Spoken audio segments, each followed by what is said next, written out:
Salam sehat.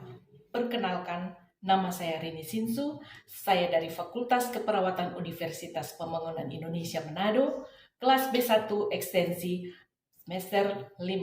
Saya akan menjelaskan peran, fungsi, dan etika perawat dalam keperawatan komunitas dengan tujuan agar kita sebagai perawat dapat mengetahui dan memahami peran, fungsi, dan etika perawat, serta dapat berperan meningkatkan derajat kesehatan masyarakat seoptimal mungkin melalui praktek keperawatan komunitas yang dilakukan melalui peningkatan kesehatan atau promotif dan pencegahan penyakit atau preventif.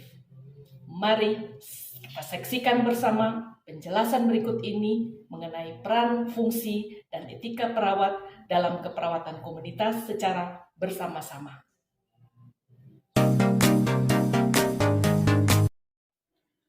Peran yaitu seperangkat tingkah laku yang diharapkan oleh orang lain terhadap seseorang sesuai kedudukannya dalam suatu sistem. Sehingga peran perawat dalam keperawatan komunitas bisa diartikan sebagai seperangkat tingkah laku perawat komunitas yang diharapkan oleh orang lain terhadap klien, keluarga, atau komunitas masyarakat sesuai kompetensi, kode etik, dan tugas dalam bidang kesehatan.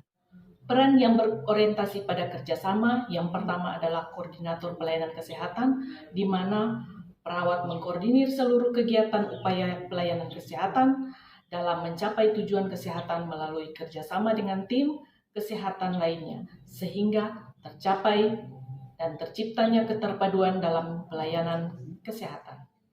Yang kedua, kolaborator, yaitu berkomunikasi dengan tim kesehatan lain, berpartisipasi dalam mengambil keputusan bersama, berpartisipasi dalam melakukan tindakan umum untuk memecahkan masalah klien. Yang ketiga, sebagai fasilitator, di mana penghubung antara masyarakat dengan unit pelayanan kesehatan dan instansi yang terkait. Peran yang ketiga adalah peran yang berorientasi pada populasi, di mana perawat sebagai case finder atau penemu kasus, leader, pemimpin, ketiga change agent atau agen pembaharuan, yang keempat community agent atau agen keperawatan komunitas, yang kelima researcher atau peneliti. Fungsi perawat dalam keperawatan komunitas yaitu suatu pekerjaan yang harus dilaksanakan sesuai dengan perannya, sehingga fungsi perawat dalam komunitas bisa diartikan sebagai suatu pekerjaan yang harus dilakukan oleh perawat komunitas sesuai perannya sebagai perawat komunitas. Fungsi perawat komunitas dalam menjalankan perannya ada 3. Yang pertama, fungsi independen, di mana perawat komunitas menjalankan perannya secara mandiri. Yang kedua, fungsi dependen, di mana perawat melakukan perannya dan dilaksanakan atas instruksi tim lain yang terkait. Yang ketiga adalah fungsi interdependen, di mana kerjasama antar tim yang terkait dalam keperawatan komunitas atau saling ketergantungan. Kita masuk dalam etika perawat dalam keperawatan komunitas. Pengertian etika dalam Kamus Besar Bahasa Indonesia atau KBBI menjelaskan etika merupakan kumpulan asas atau nilai yang berkenan dengan akhlak. Etika merupakan nilai mengenai benar dan salah yang dianut suatu golongan atau masyarakat. Etika keperawatan merupakan kesadaran dan pedoman yang mengatur prinsip-prinsip moral dan etik dalam melaksanakan kegiatan profesi keperawatan, sehingga mutu dan kualitas profesi keperawatan tetap terjaga dengan cara yang terhormat.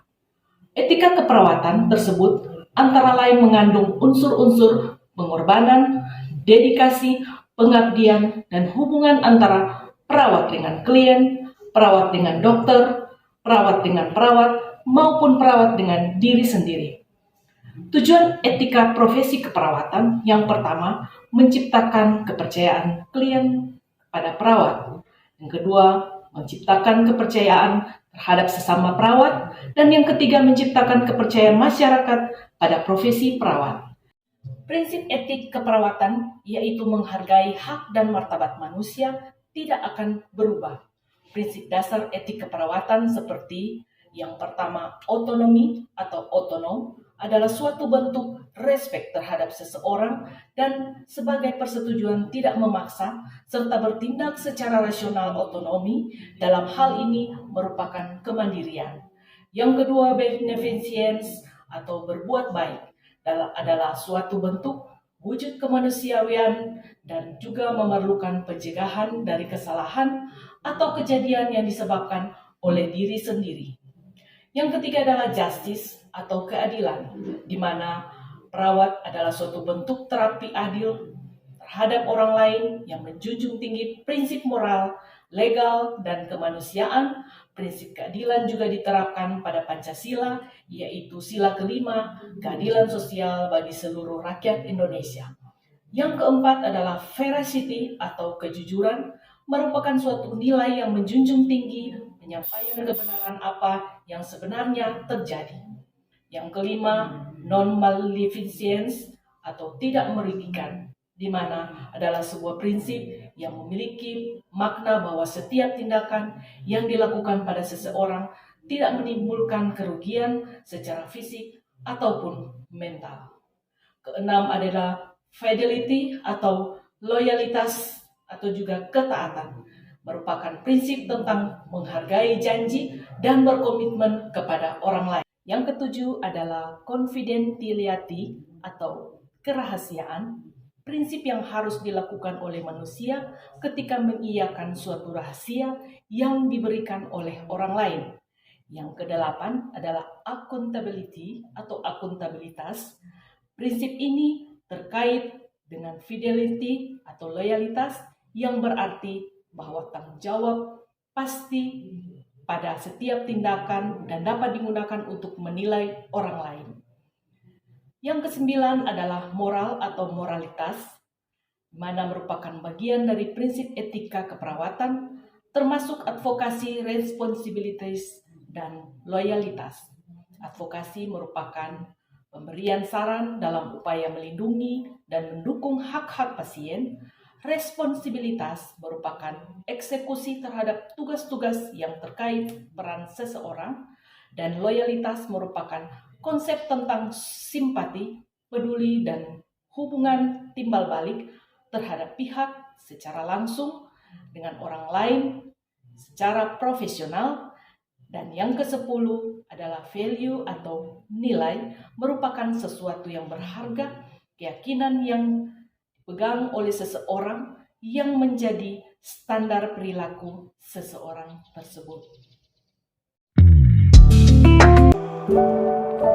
Akhir kata dari saya, bagi Anda yang baru saja lulus atau ingin melanjutkan pendidikan tapi masih bingung mencari tempat kuliah yang terjangkau dan fasilitas yang memadai, dan tentu saja sudah terakreditasi B dengan tenaga pengajar yang profesional, maka saya mempromosikan Universitas Pembangunan Indonesia Manado adalah fakultas yang sangat tepat. Di Universitas Pembangunan Manado ini ada 6 fakultas yang bisa dipilih, yaitu yang pertama, Fakultas Keperawatan ditambah dengan Professionals. Yang kedua, Fakultas Hukum. Yang ketiga, Fakultas Teknik. Yang keempat, Fakultas Pertanian. Yang kelima, Fakultas Ilmu Sosial dan Politik. Dan yang keenam, Fakultas Sastra. Maka dari itu, saya mengajak, mari Jo, bergabung bersama kami menjadi mahasiswa UNPI. Maju UNPI, jaya UNPI. We care. We could. Oh my God, I think it's happening again. Sort of myself, I would be letting it end. But every time I look at those brown eyes,